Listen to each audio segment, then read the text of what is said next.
Anatoly Moskvin seemed like a smart guy. According to the Daily Beast, the college professor and Russian journalist mastered 13 languages. But he also had a peculiar hobby. He was a self-dubbed necropolist, or an expert on cemeteries. Moskvin was so fascinated by cemeteries, in fact, that he visited 752 of them in and around his hometown. He wrote lengthy reports with titles like Great Walks Around Cemeteries and What the Dead Said that were published in a weekly newspaper called Necrologies. Apparently, this curiosity was tied directly to an incident from his childhood, which he divulged in his last contribution to the paper on October 26, 2011. When Moskvin was 13, a group of men stopped him and forced him to join a funeral and to kiss the dead 11-year-old girl on the lips. "I kissed her once, then again, he wrote. The girl's mother then placed a wedding ring on his and her daughter's fingers. Moskvin wrote that his strange marriage was useful and spurred an irrevocable, lifelong fascination with the dead. Moskvin began writing about the dead and taking detailed notes of each cemetery he visited. He even spent a night in the coffin of a dead person ahead of their funeral. It was when locals found the graves of their loved ones desecrated and dug up in 2009 that Moskvin's hobbies became untenable.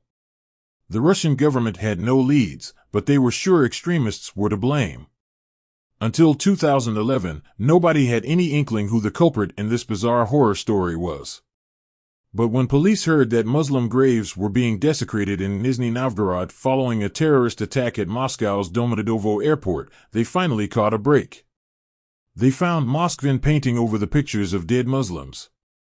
While he wasn't desecrating the bodies themselves, authorities arrested him and searched his apartment. That's when they realized they'd stumbled upon a real-life horror story.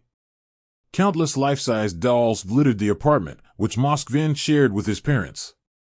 The dolls' hands were covered in fabric, and makeup covered their faces. It quickly became apparent that these were not inanimate objects. These were the mummified corpses of human girls. When police tried to move them, music began to blare. Moskvin had embedded music boxes into the chest cavities of these dolls. A dried human heart and a piece of a gravestone were found in the home, as well. The corpses were stuffed with rags, their eye sockets filled with buttons or toy eyes. Moskvin said he would watch cartoons with them, and that he dug them up because he was lonely. He said his biggest dream was to have children, and that he'd been waiting for science to figure out how to revive the dead. His parents had no idea. They assumed their son had a hobby of building large playthings. In court, their son confessed to 44 counts of abusing graves and dead bodies. "I still find it hard to grasp the scale of his sickening work, but for 9 years he was living with my mummified daughter in his bedroom," said Natalia Shardomova, the mother of Moskvin's first victim. "I had her for 10 years, he had year for 9. Despite psychiatrists claiming that Moskvin's condition is steadily improving, prosecutors agree with Shardomova and have continued to keep him safely removed from society. Ну, как правило. Одежда, много кладбища, обувь. Вечерние съемки.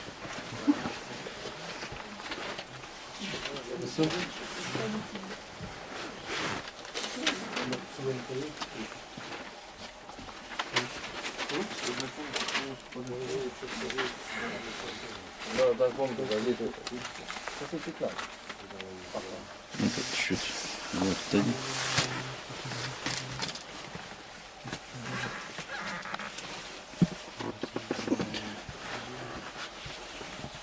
Ноги. Да.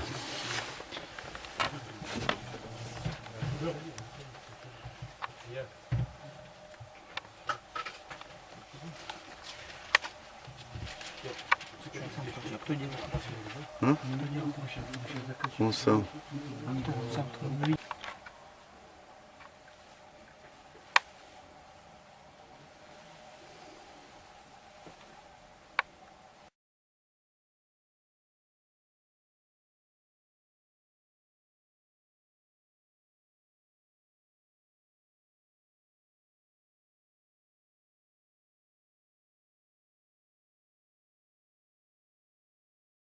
before Albert Fish became known as the Brooklyn Vampire, the Werewolf of Wisteria, or most eerily, the Gray Man.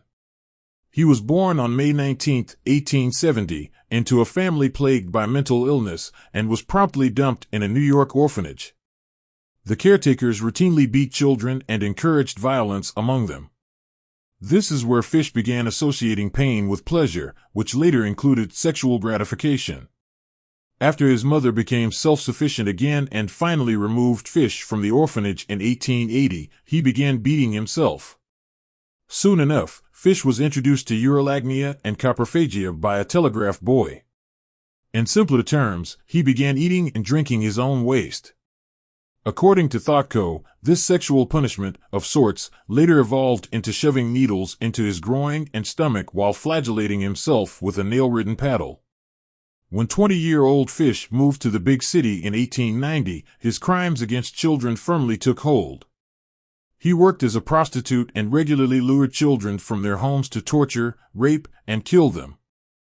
He initially used his nail-fitted paddle on them, but his bloodlust soon included eating their bodies. Oddly enough, Fish got married in 1898 and fathered 6 children. When his wife ran off with another man in 1917, he started including his kids in his sadomasochistic practices. He made them paddle him until he bled, and pressed the needles into his body. He soon began hunting children across state lines, targeting African American children, since authorities sadly paid more attention to missing white children. These innocent victims were forced to endure Fish's so-called instruments of hell, which included meat cleavers and knives along with his paddle. In 1928, Fish answered a classified ad from 18-year-old Edward Budd, who was looking for a job.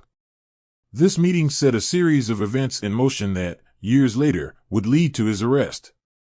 Fish claimed he was a Long Island farmer named Frank Howard and that he needed a worker like Budd to help out on his estate. Fish seemed gently and kind, and after a disarming lunch meeting the Budds completely trusted their new financial savior. Fish said that before he could take Edward to the farm, he first had to go to a children's birthday party at his sister's home, and that 10-year-old Grace Budd should tag along. The family agreed, and they never saw the little girl again. The investigation into Grace's disappearance went on for 6 years with no signs of concluding, until Mrs. Budd received a horrific letter from Albert Fish on November 11, 1934.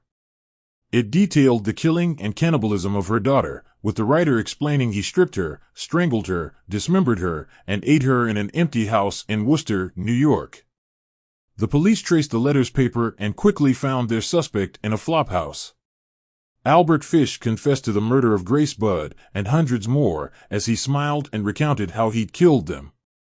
Though he pled innocent by reason of insanity, the jury found him sane enough to kill.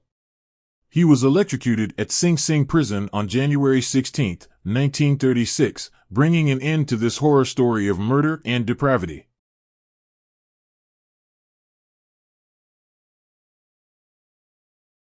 In 1888, heir to the Irish whiskey fortune, James S. Jameson thought himself an adventurous explorer and went on the Emin Pasha relief expedition across Central Africa. Then, he decided to buy a child and watch her be eaten, simply so he could draw a picture of her being consumed. With an Ottoman province in Sudan cut off by a revolt, the region's leader Emin Pasha was in desperate need of supplies. As the expedition was being led by renowned explorer Henry Morton Stanley, all seemed to be in good hands. Until it became clear that the true purpose was to annex even more land for the Belgian Free State colony in the Congo, that is. The abatement of humane treatment and working moral compasses found there are arguably what led Jameson to believe his unspeakable crime was nothing out of order. The horrific account is detailed in Jameson's own diary. What's clear from the records of this horror story is that by June 1888, Jameson led the expedition's rear column and arrived at the Congo's Ribakiba trading post, famous for its cannibal population. These accounts also confirm that Jameson's point person was Tipu Tip, a local fixer and slave trader. According to an affidavit by Farron, published in 1890, and which he later retracted under pressure from the expedition's financiers, Jameson told Tip how he'd like to witness cannibalism in person. Tip consulted with the village's chiefs, who told him that he'd better purchase a slave. Jameson asked for the price and gave them 6 handkerchiefs. A few minutes later, a man returned with a 10-year-old girl. The translator recalled that the chiefs told their villagers, "This is a present from a white man who desires to see her eaten." The girl was tied to a tree, Farron said. The natives sharpened their knives the while. One of them then stabbed her twice in the belly. 3 men then ran forward and began to cut up the body of the girl, Jameson wrote in his diary. Finally her head was cut off, and not a particle remained, each man taking his piece away down the river to wash it. Both Jameson and Farron recounted how the poor girl never screamed during these last, blood-curdling moments. Jameson, in the meantime, made rough sketches of the horrible scenes, Farrad recalled. Jameson afterward went to his tent, where he finished his sketches in watercolors. In a letter to his wife, Jameson claimed that the whole incident was a big misunderstanding. He offered the handkerchiefs as a joke, he claimed, unaware that the locals would actually cannibalize a little girl. Once they stabbed and dismembered her, there was nothing he could do but watch. Though news of the incident outraged the public, both in Europe and in the U.S., Jameson never faced justice for his role in the gruesome death of the innocent 10-year-old. He died of a fever just a few months later. But the real-life horror story did have one impact. The Emin Pasha relief expedition was the last of its kind. Non-scientific civilian expeditions into Africa were put on hold. This unbelievable horror story was simply too horrific to let things continue the way they were.